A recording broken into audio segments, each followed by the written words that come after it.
Përshëndetje të gjithëve. I butë si sfungjer do jetë receta e këtij keku. Është një kek që do përgatitet me lëng portokalli dhe brenda i mbushur me lajthi. Gotat që do përdor në këtë recetë janë të gjitha 200 ml. Këtu kam një gotë të mbushur me lajthi, i presim në pjesë të vogla që t'i kemi gati. Lajthi tashmë janë gati. Filloj me përgatitjen e brumit të kekut. Në një tas shtojmë 3 vezë. Do i shtojmë një bustin me vanilje dhe një gotë me sheqer. Si u thash edhe në fillim të videos, të gjitha gotat e kësaj recete janë 200 ml, nëse do i mbushni me lëng. I përsijim për 5 minuta derisa vezët të shkumohen dhe të bashkohen me sheqerin. Marrim lëkurën e një portokalli.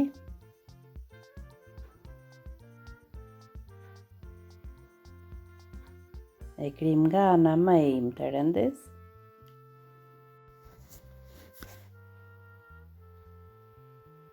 Kaq lëkurë portokalli mjafton. Shtojmë gjysmë gote me vaj, nëse do e masnim në mililitre janë 100 ml vaj. Më parë kam shtrydhur 2 portokalle, edhe portokalli të cilën i larguam lëkurën, e vendosim në gotë dhe shtojmë në tas. Gota ishte me 200 ml lëng portokalli. E përzijim për disa sekonda dhe më pas shtojmë mielin gradualisht. Në fillim shtojmë 2 gota me miell. Shtojmë një bustin me fryrës për ëmbëlsira ose një majluge me sodë buke.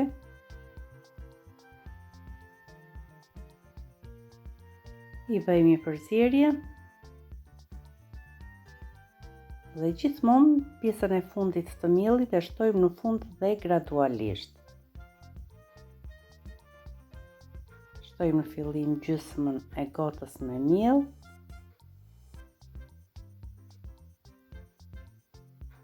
Shtojmë edhe lajthit e coptuara për të parë konsistencën e brumit.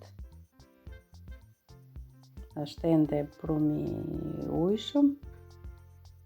Shtuam lajthit, i bëjmë një përzierje dhe nëse na duhet do shtojmë edhe pjesën tjetër të miellit. Si e shikoni, brumi është i ujshëm, edhe kështu mund ta bëjmë kek në këtë konsistencë, por të gjitha lajthit që hodhëm në brum do depozitohen vetëm në një pjesë të kekut, në pjesën fundore të kekut. Ndërsa kur brumi bëhet pak më i trashë, atëherë lajthit hapen në të gjithë sipërfaqen e kekut.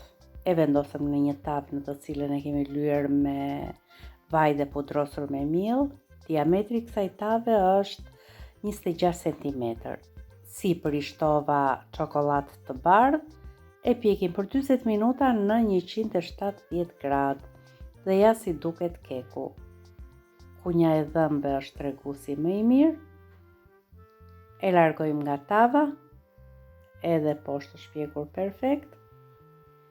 E kthejmë nga ana tjetër. Nëse doni mund t'i shtoni sheqer plur sipër, ta pudrosni sipër, por edhe me ato grimcat e çokoladës së shkrirë duket estetikisht bukur.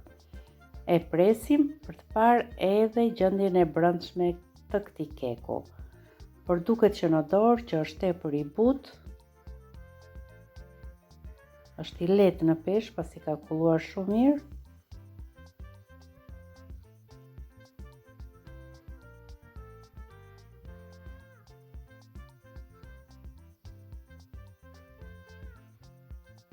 Shkëputim një pjesë. Dhe shikoni sa mirë që duket. Ka krijuar këto hoje të mëdha.